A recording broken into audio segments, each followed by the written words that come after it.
Hello Planet Internet, I am Emperor Cole and this is a special presentation of MindBender Sports. Today I'm here to do a quick preview of the AFC East. So I'm going to go through, give you a prediction on what I think each team is going to finish with a final record and how I think they're going to do based on some of their off-season moves and what's going on with that particular team. If you're a football fan, you definitely want to prepare for this ride. Everybody, let's get ready to preview the AFC and NFC East. Let's do it!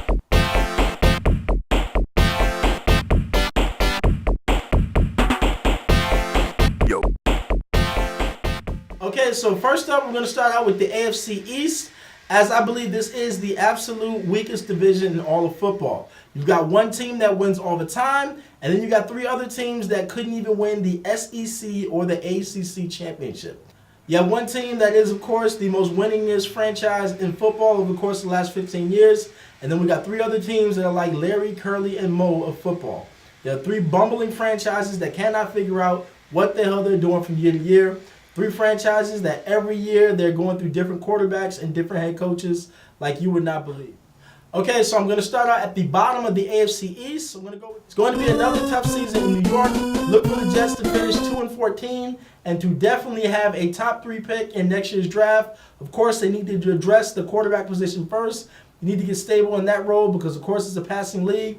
The Jets defense gave up a lot of passing yards last year. I believe they were one of the worst secondaries in all the NFL. That needs to be addressed as well. And of course, playing against the Patriots twice a year in a pass-happy league, it's not going to look good in New York. So the Jets, 2-14. It's going to be a rough year in New York. Bear with it again. Next up is the Buffalo Bills. I predict the Bills will go 6-10 this season. The team is constantly in rebuilding mode because they expect too much too soon. The team goes 7-9 or 8-8 and misses the playoffs by one game, maybe two. And instead of building on the success or what they did the year before, the team always seems to be in this endless cycle of cutting the quarterback and firing the head coach. When the new coach shows up, he's stuck with a bunch of guys on his team that are not guys that he drafted or specifically signed and brought in. So what does he do? It's like a fire sale. He's trading people away because he doesn't want them because they're not his guys. They don't fit his system. And then after a lackluster year of going 6-10 or maybe 7-9, the same process happens all over again. That coach is out in a year or two, and then Buffalo's right back where they started, trying to find a new guy, endlessly searching for a quarterback, endlessly being beat by the New England Patriots, constantly missing the playoffs.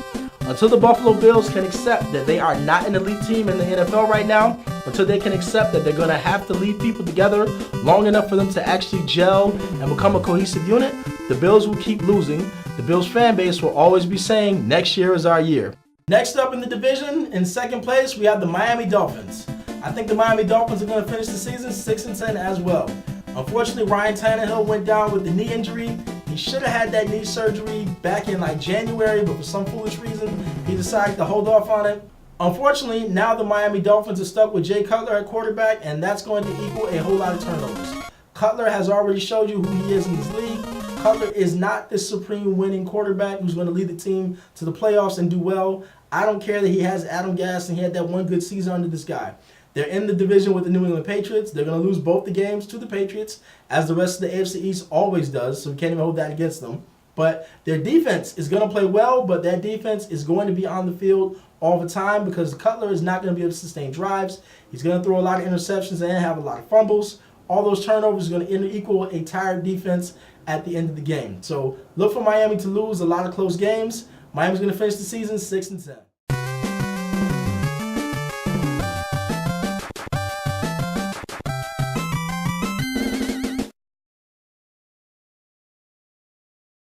The Patriots are going to finish the season 14-2. Why? Because they have a healthy Tom Brady. They have a healthy Rob Gronkowski.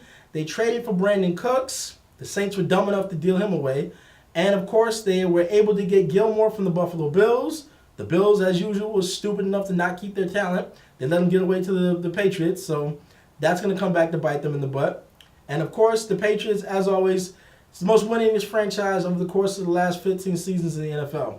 Hate them or love them, the Patriots are going to do what they do, which is beat up on the AFC East and pretty much most of the other teams in the AFC overall. So look for the Patriots to finish the season 14-2, and they'll definitely be in at least the AFC Championship game again.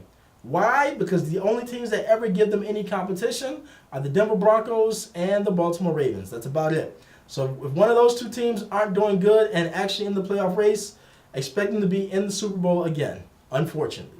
Okay, so this has been a presentation of MindBender Sports. A quick little preview and prediction about the AFC East. Definitely make sure you check us out on Facebook at facebook.com/MindBender Entertainment. Follow us on Twitter at MindBenderENT. And of course, check out the website, MindBenderENT.com. And as stated before, if you're a football fan, if you think you know how things are going to play out between the AFC East and the NFC East, make sure you comment, make sure you share this video with all your friends who are football fans, and feel free, let's get the discussion going. And if your team is in the AFC or NFC East, make sure you leave in the comment section how you think each team is going to finish at the end of the season, what you think their record is going to be. And remember, the future is now.